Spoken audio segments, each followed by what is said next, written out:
What happens when two of daytime television's most familiar faces end up in a confrontation that absolutely no one expected? The Kelly Clarkson Show has always been known for its warm atmosphere, its friendly tone, and Kelly's genuine kindness. But on this particular day, things shifted in a way that left the live audience frozen in disbelief and viewers at home stunned. Before we dive into this unbelievable moment, make sure you hit that subscribe button and leave a comment with your reaction, because trust me, you're going to have plenty to say after this story. It all began when Jenna Hager stepped onto the Kelly Clarkson Show stage wearing her usual bright smile and confident attitude. Kelly, cheerful as always, welcomed her guest with open warmth, and the interview started like any normal one would, with lighthearted talk about Jenna's projects and her work on the Today Show. "Jenna, it's always so good to have you here," Kelly said as she settled comfortably in her seat across from her guest. "You bring such uplifting energy every time." "Oh, Kelly, you're too sweet," Jenna responded, crossing her legs and leaning forward with her familiar charm. "I just love being here. Your show means so much to people, and honestly, what you've created is incredible." The compliments flowed easily, and for the first few minutes, everything felt completely ordinary. Kelly asked about books Jenna had been reading, about her family, and about her experiences working with Hager. The audience was laughing, clapping, and enjoying the show just as they always did. The energy in the studio was relaxed, warm, and familiar. "So tell me about your writing process," Kelly said with genuine interest. "I know you've been working on personal essays, and I'm curious about how you choose which stories to share with the world." Jenna's face brightened even more. "You know, Kelly, I think there's something really powerful in being honest about who we are. Vulnerability connects people. When we share our struggles and mistakes, those are the stories people relate to the most." "That's beautiful," Kelly nodded. "And speaking of being open, I have to ask you about something that's been making headlines. There's been a lot of talk about a comment you made regarding working mothers and balancing career and family." Jenna's expression shifted just a little. Her smile stayed, but something behind her eyes changed. "Kelly, context matters. Things can get misunderstood or twisted, and suddenly you're defending something that wasn't meant the way people took it." Kelly leaned in slightly, her journalist side showing. "But you did say that some working mothers use their careers to avoid certain hard parts of parenting, didn't you?" "I'm not attacking you. I'm just trying to understand the idea behind that. I think what I meant," Jenna said with a slightly defensive tone, "is that everyone finds balance differently. Some people find identity in their careers outside of parenting. There's nothing wrong with that. But the way it came across," Kelly continued calmly, "is that you were saying working mothers were avoiding their responsibilities at home. And a lot of our audience is full of working parents trying their best. So I think it's important to clear that up." The room suddenly felt colder. Jenna straightened her back a little, and her polished media posture started to show small cracks. "Kelly, I'm a working mother too. I would never say that working parents ignore their responsibilities. That's not fair, and honestly, I'm surprised you'd put it like that." "I'm not putting anything on you," Kelly replied firmly. "I'm asking you to clarify your own words.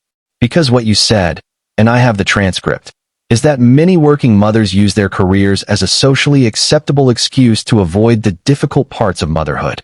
"That's not exactly what I said," Jenna snapped, her professional calm slipping. "You're twisting my words like everyone else." The audience shifted uncomfortably. This wasn't the fun conversation they expected. Kelly didn't react to the tension. "Jenna, I'm not twisting anything. I have the quote right here. Would you like me to read it?" "No, Kelly, I wouldn't," Jenna said sharply. "Jenna, having opinions is totally fine," Kelly replied, her voice calm but firmer now. "But there's a difference between an opinion and a judgment. When you say working mothers use their careers as excuses, that's not harmless. That affects millions of women." Jenna's jaw tightened. "I didn't say that. That's your interpretation, and it's unfair." "Then help me understand," Kelly said, pulling out the paper. "Because here's what you said, word for word.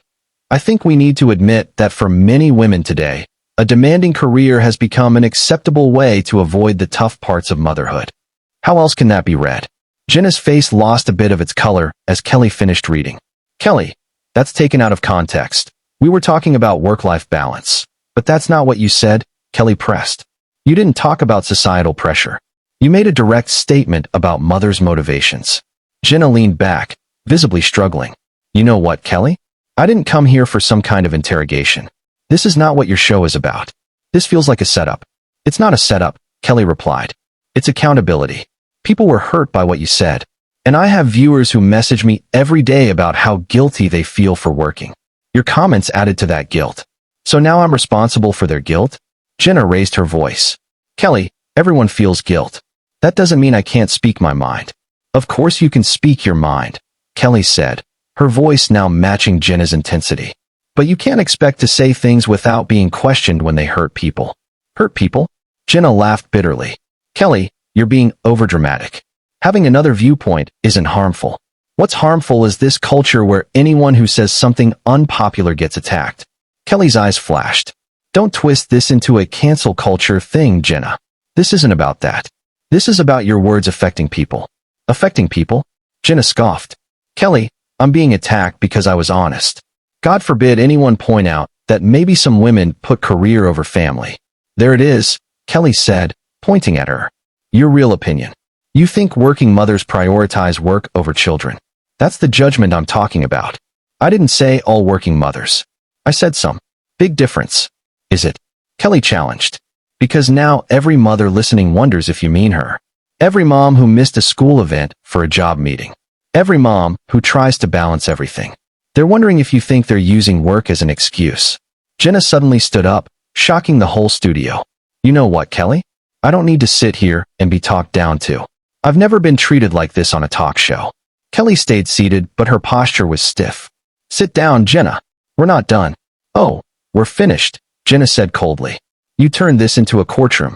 This is unprofessional. What's unprofessional? Kelly shot back. Is insulting working parents and acting like you're the victim. Jenna pointed a finger at Kelly. You planned this. You wanted to embarrass me. Those quotes. You had them ready. I had them ready because I prepare, Kelly said. That's my job. Kelly slowly rose from her chair. The studio was silent except for the sound of the cameras. So that's what you think. Kelly said softly. You think working mothers are distracted, less committed, less present? I think, Jenna said, chin raised, that children need parents who are truly present. Not parents always busy with calls and meetings. Kids know when a parent is half there.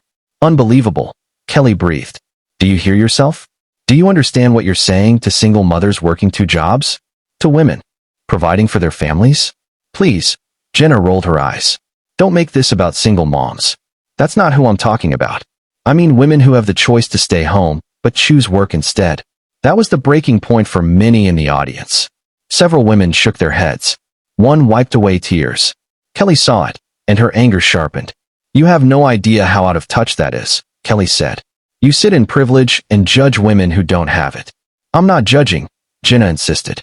I'm just saying choices have consequences. If you choose career over family, don't be shocked when your kids feel it.